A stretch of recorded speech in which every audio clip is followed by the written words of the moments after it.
میرے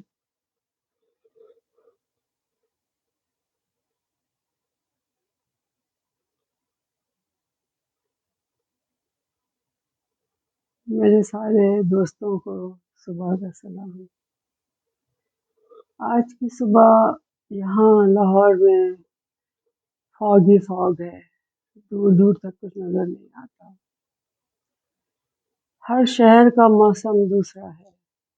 کراچی میں اتنا فاگ نہیں ہوگا، اسلام آباد میں بھی شاید اتنا نہ ہو، مگر لاہور میں بہت زیادہ فاگ ہے کہ یہاں پر شاید اس وقت گاڑی چلانا بھی بہت مشکل ہے۔ میں صبح کی اٹھی ہوئی کھڑکی سے باہر دیکھ رہی ہوں کہ شاید مجھے آگے کچھ نظر آئے، مگر مجھے آگے کچھ نظر نہیں آتا۔ یہ اسی طرح ہے جس طرح زندگی چلتے چلتے ایک جگہ پہ رک جائے اور آپ کو آگے جانے کا کوئی راستہ ہی نہ ہو، آگے صرف ایک دیوار ہو، دیوار سے آپ لگ کے کھڑے ہو جائیں جب تک کہ آپ کی باری آئے۔ تو زندگی بھی کیا ہے؟ ایک راستہ ہے، زندگی کچھ نہیں ہے، ایک راستہ ہے جو چلا جا رہا ہے، آگے آگے بڑھتا جا رہا ہے، اور ایک جگہ ایسی آئے گی جہاں جا کر یہ رک جائے گا، کیونکہ اس کے آگے کوئی راستہ نہیں ہوگا، اس کے آگے صرف ایک دیوار ہوگی، اور اس دیوار کے پار ہمیں ہمارے پیارے نبی محمد صلی اللہ علیہ وسلم لے جائیں گے اللہ میاں کے پاس۔ پتہ نہیں، میں بہت دنوں سے بہت زیادہ اداس رہنے لگی ہوں، حالانکہ میں جاتی ہوں، کل بھی لائنس کلب کی میٹنگ میں گئی تھی، وہاں ان سب کے سامنے ہنستی ہوں، بولتی ہوں، سب کو ہنسا بھی دیتی ہوں، مگر کوئی نہیں جانتا کہ میرے اندر کیا ہے، میرے اندر کون سا طوفان برپا ہے۔ یہ ایسے ہی ہے جیسے سمندر اوپر سے بالکل خاموش نظر آئے، مگر اس کے اندر طوفان چھپے ہوتے ہیں، اور اللہ نہ کرے کہ طوفان کبھی ابل پڑے تو سمندر کی تو خیر ایک مثال ہے، مگر اگر انسان کے اندر دبا ہوا طوفان ابل پڑے تو زندگی کی زندگیاں تباہ ہو جاتی ہیں۔ اسی لیے جہاں پر راستہ بند ہو جائے وہاں رک جانا جو ہے نامناسب ہے، اس کے آگے جانے کی کوشش نہ کریں۔ آگے آپ کے لیے کچھ نہیں ہے، صرف ایک مشکل بھرا، کانٹوں بھرا، خاردار راستہ ہے جس پہ آپ کو چلنا ہوگا اگر آپ اس کے پار گئے۔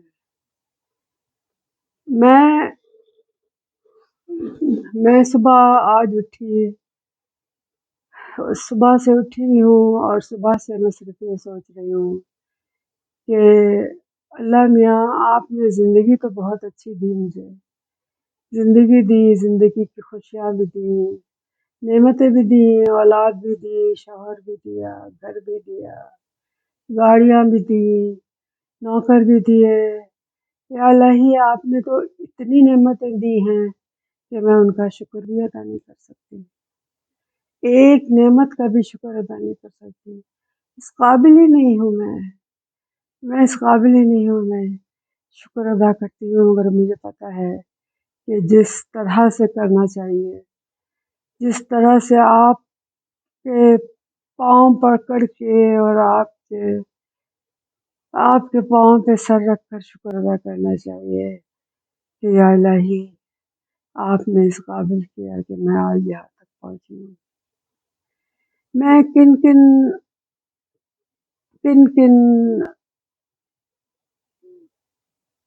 پتھروں سے، خاروں سے، کہاں سے گزرتی ہوئی، کن عجیب راستوں سے گزرتی ہوئی، کیسے عجیب لوگوں کے درمیان سے نکلتی ہوئی اور اپنے آپ کو بچاتی ہوئی یہاں تک پہنچ گئی. اور اللہ تعالیٰ لاکھ لاکھ شکر ہے کہ میں نے اپنے آپ کو ہمیشہ محفوظ رکھا اور آپ نے میری مدد کی. میں بھی تو ایک انسان ہوں نا. ہر انسان کے ساتھ نفس لگا ہوتا ہے، میرے ساتھ بھی ہے. بہت دفعہ دل چاہا کہ کوئی حد پار کر جاؤں، مگر کچھ عقل نے، کچھ دانش نے روک لیا. اور اگر کبھی کی بھی تو اس کے فوراً بعد توبہ کی، یا الہی توبہ کی، اور توبہ دعا کی کہ یا الہی توبہ قبول کر. زندگی کیوں دی ہے آپ نے مجھے آج تک سمجھ نہ آیا تھا.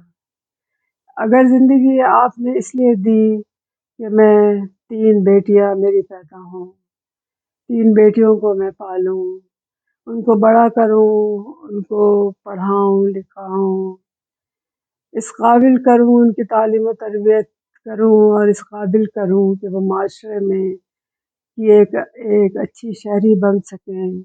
ان کی شادیاں کروں، اچھے لوگوں میں شادیاں کروں، اور ان کے گھر بسا دوں.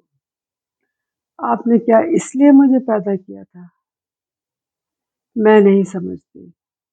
یہ تو کوئی کام ہی نہیں ہے. وہ بچیاں اپنے گھر میں خوش ہیں، آباد ہیں.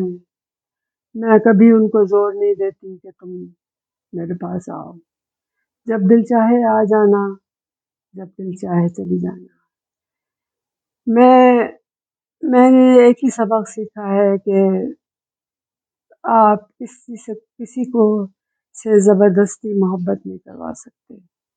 محبت جو ہے وہ ایک ایسا عجیب جذبہ ہے جو انسان کے اندر سے اٹھتا ہے اور اندر سے اٹھتا ہوا باہر آتا ہے، لیکن کسی کو نظر نہیں آتا. اور یہ محبت ایسی محبت ہوتی ہے جو کبھی رائے گا نہیں جاتی. میری بچیاں مجھ سے محبت کرتی ہیں، میرے شوہر مجھ سے محبت کرتے ہیں، میں بھی ان سب سے کرتی ہوں. پر کیوں یہ دل بے چین رہتا ہے؟ کیوں یہ دل اداس رہتا ہے؟ جیسے ابھی بھی زندگی میں کسی چیز کی کمی ہو. شاید مجھے ابھی کچھ اور کرنا ہے. میں جب اتنی بڑی بڑی بیماریاں، کینسر، کووڈ سے سروائیو کیا میں نے، تو اس کے بعد مجھے خیال آیا کہ اللہ تعالیٰ نے مجھے یہ زندگی اس لیے دی ہے کہ میں کسی کے کام آ سکوں. تو میں نے غریبوں کی مدد کرنی شروع کر دی. ان کو راشن پانی، کپڑے، جوتے، جو بھی ہو سکا میرے پاس، اور لوگوں سے جو میں لے سکی، جن لوگوں مہربان لوگوں نے دیا، ان سے لے کر میں ان کو ہر مہینے پہنچاتی رہی. آج اس کام کو کرتے ہوئے مجھے 2 سال سے زیادہ ہو گئے ہیں. اور یہ عورتیں، ان کو نہیں معلوم کہ میں کب کس کے پاس آؤں گی. نہ یہ خیرات مانگتی ہیں، نہ یہ مجھ سے کچھ بھیک مانگتی ہیں، لیکن اچانک میں کہیں پہنچ جاتی ہوں کسی گاؤں میں، ایسے گاؤں میں جہاں ہماری نرم و نازک خواتین نہیں جا سکتی، جہاں ہمارے NGOs کی بہت بہت نرم و نازک خواتین جو صرف گاڑی سے اتر ہی سکتی ہیں، چل کے پیدل اندر گلیوں میں نہیں جا سکتی. تو میں وہاں تک پہنچ جاتی ہوں، اور وہاں پہنچ کے ان کو وہ کچھ دیتی ہوں جو ان کی ضرورت ہے. مجھے نہیں معلوم ان کی ضرورت پوری ہوتی ہے کہ نہیں، لیکن میں اپنی طرف سے میری کوشش ہوتی ہے کہ جتنی بھی ہو سکے ان کی ضرورت پوری ہو، ان کے بچوں کی ضرورت پوری ہو، ان کو کھانا ملے، ان کو کپڑے ملیں، اور وہ جو اس سردی میں ننگے پاؤں ننگے بدن پھرتے ہیں، ان کو تن ڈھانپنے کو کپڑا ملے. یہ سب کچھ میں کر رہی ہوں، 2 ڈھائی سال سے میں کر رہی ہوں، اور اب میں سمجھتی ہوں، اب مجھے سمجھ میں آیا کہ اللہ تعالیٰ نے مجھے، جب مجھے کووڈ ہوا تھا، بہت بری طرح ہوا تھا، تو میرے ڈاکٹر نے، کووڈ کے ڈاکٹر نے میری بیٹی کو بتایا تھا کہ ان کے لنگس اتنے بیکار ہو گئے ہیں کہ ان کا بچنا بہت مشکل ہے، میں کوشش کروں گا مگر ان کا بچنا بہت مشکل ہے۔ وہ 15 دن ہاسپٹل میں مجھے یاد نہیں کیا ہوا، میں نے ایک بے ہوشی اور نیم بے ہوشی کی زندگی گزاری، مجھے کچھ نہیں معلوم تھا کیا کیا کیا ہو رہا ہے، کیا ہو رہا ہے میرے ساتھ، صرف مجھے ایک خیال رہتا تھا کہ نماز کا وقت ہو گیا ہے، کہیں میں ناپاک تو نہیں ہوں، مجھے وضو کرنا ہے، مجھے نماز پڑھنی ہے، چاہے لیٹے لیٹے پڑھنی ہے۔ یہ ایک خیال تھا، اور اللہ تعالیٰ سے دعا تھی کہ الہی میں کسی جاتے جاتے کسی کے کام آ سکوں، اور اللہ تعالیٰ نے میری دعا سنی۔ میں میں وہ جو نمازیں پڑھتی تھی، جس طرح بھی جس حالت میں بھی پڑھتی تھی، شاید وہ اللہ نے میری دعائیں قبول کی، اور میں آج ان عورتوں کو، ان بچوں کو وہ سہارا دینے کے قابل ہو گئی ہوں جن کی ان کو ضرورت ہے۔ کبھی ایسا بھی ہوتا ہے کہ میرے گروپ میں جو لوگ ہیں ان میں سے کوئی بھی پیسے کنٹریبیوٹ نہیں کرتا، تو میں اکیلے ہی سارا برڈن اٹھاتی ہوں، اس لیے کہ میں ان کو، جو بھی جہاں بھی مجھے جانا ہے، میں ان کو مایوس نہیں کر سکتی، میں 2 دن پہلے ان کو اطلاع کرتی ہوں کہ میں آؤں گی، اور وہ اس بے چینی سے میرا انتظار کرتے ہیں، وہ لوگ، وہ بچے جن کی نظروں میں بھوک ہوتی ہے، جن کی آنکھوں میں بھوک بسی ہوتی ہے، جن کے چہرے مرجھائے ہوئے ہوتے ہیں، یہ وہ بچے نہیں ہیں جو ہمارے بچے ہیں، ہمارے بچے کھلے ہوئے ہوتے ہیں، یہ بچے مرجھائے ہوئے ہیں، انہوں نے تو ابھی کچھ دیکھا ہی نہیں تو یہ مرجھا گئے، آگے کیا ہوگا؟ ان کی ماؤں کے چہرے سخت ہو گئے ہیں موسم کی سختیوں سے، کام کی سختیوں سے، اور میں سوچتی ہوں کہ یا الہی تو نے ہمیں بہت خوش قسمت بنایا ہے، یا الہی تو نے ہمیں سب کچھ عطا کیا ہے، پھر بھی ہم کتنے ناشکرے ہیں، کبھی کبھی بہت ناشکری کر جاتے ہیں، اور پھر مجھے ڈر لگتا ہے، اور پھر میں اللہ تعالیٰ سے معافی مانگتی ہوں، یا الہی مجھے معاف کر دینا، میں ناشکری ہوں، میں ناشکری ہوں، پتہ نہیں کیوں کبھی دل سے کوئی ایسی بات نکل جاتی۔ حسینہ آپا جب گئی اس دنیا سے تو شاید میں نے بہت ناشکری کی تھی، میں اللہ میاں سے ایک طرح سے ناراض ہو گئی تھی کہ میری ایک ہی ایسی بہن تھی جو میرے دل کا راز جانتی تھی، جس سے میں باتیں کیا کرتی تھی، جو میرے دل کے قریب تھی، اور جو روز میری کہانی سنتی تھی، مجھے مشورے دیتی تھی، جس نے کبھی مجھے کرٹیسائز نہیں کیا، جس نے کبھی مجھے برا نہیں کہا، اور وہ مجھ سے ملے بغیر چلی گئی۔ اللہ میاں شکوہ تھا اللہ میاں سے کہ اللہ میاں اتنا موقع دیتے کہ میں ان سے مل لیتی، ان کو خدا حافظ کہہ دیتی، ان کو کہتی کہ آپ میرا انتظار کیجیے گا، میں آؤں، آپ نے تو اتنا بھی ٹائم نہ دیا، میں لاہور میں تھی اور وہ کراچی میں، 2 گھنٹے 3 گھنٹے میں ختم ہو گئی۔ یا الہی اس وقت میں نے کہا تھا یہ کیسا انصاف ہے، مگر اب سمجھ میں آتا ہے کہ یہ ان کے لیے بہت بڑا انصاف تھا کہ وہ بغیر کسی کو تکلیف دیے بہت خوشی خوشی اللہ تعالیٰ کے پاس چلی گئی۔ ٹھیک ہے، میں ان سے نہیں مل سکی، میں ان کو خدا حافظ بھی نہ کہہ سکی، میں نے ان کو ان کو پیار کرنا چاہا جب وہ لیٹی ہوئی تھی، میں نے ان کو چھونا چاہا اور وہ ایسی تھی جیسے بس صرف سو رہی ہوں. کیوں چلی گئی آپا؟ خیر، مجھے شکایت کرنے کا کوئی حق نہیں ہے. یہ اللہ تعالیٰ کی مصلحتیں ہیں اور اللہ تعالیٰ ان مصلحتوں سے ہمیں جینا سکھاتا ہے.